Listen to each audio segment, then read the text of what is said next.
Bonjour, alors nous sommes aujourd'hui Chapelle-Sainte-Anne et nous avons rendez-vous avec Jean-Pierre Thuéry, malheureusement pour évoquer quelqu'un qui vient de nous quitter brutalement, Gonzague Saint-Brice, qui était un ami de Jean-Pierre, un ami de Saint-Tropez, un amoureux du village. Alors pourquoi la Chapelle-Sainte-Anne, Jean-Pierre ? Parce que c'est effectivement l'un des derniers lieux sur lesquels j'ai eu le plaisir de rencontrer Gonzague.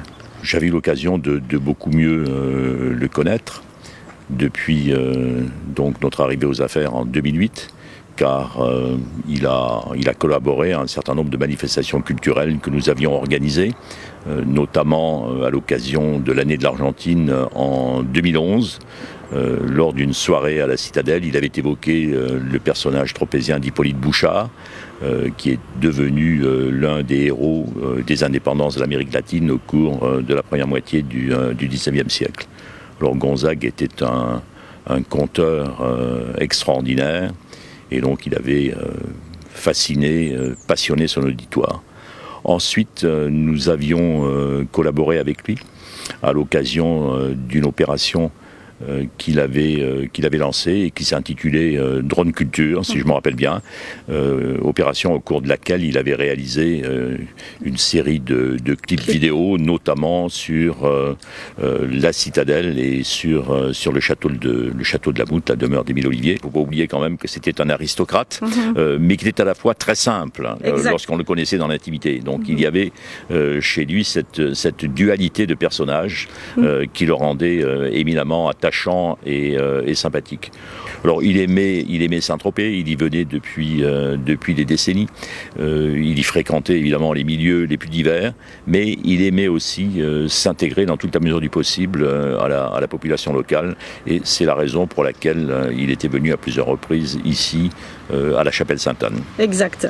Alors il disait toujours, n'en rougissez pas, j'adore Jean-Pierre Thuéry et Cécilia, parce que finalement c'est une relation qui date de très longtemps, puisque vous avez d'abord rencontré son papa. Tout à fait, j'ai d'abord rencontré son papa, Hubert Saint-Brice, qui était diplomate et qui, à l'époque où j'étais à l'OCDE et que je m'occupais du comité d'examen des situations économiques, donc représentait la France à ce comité, et c'est ainsi, donc il y avait un respect réciproque.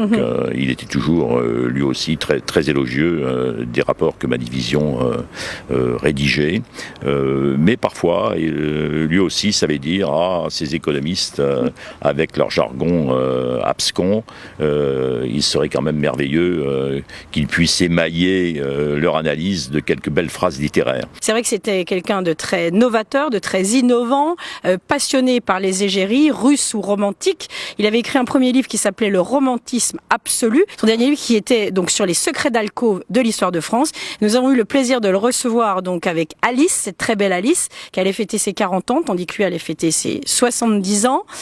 Ils étaient très amoureux. On a des promenades de ces deux amoureux dans Saint-Tropez.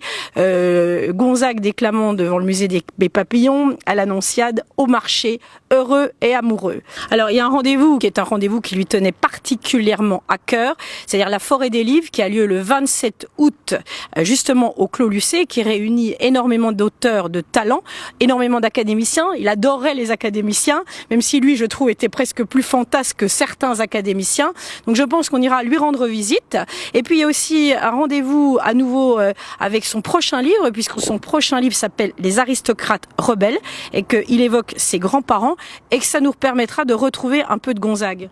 Tout à fait, je crois que c'est un livre qui devait paraître au mois d'août, et donc on va découvrir aussi l'histoire extraordinaire de cette famille, puisque ses grands-parents sont morts en déportation pour avoir hébergé donc des pilotes britanniques pendant la Deuxième Guerre mondiale.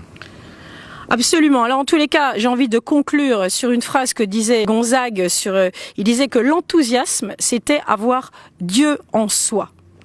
Ce que l'on peut dire, c'est que lui avait véritablement Dieu en lui. Saint-Tropez, c'est un endroit où on s'arrête, où on repart et où il se passe énormément de choses entre-temps.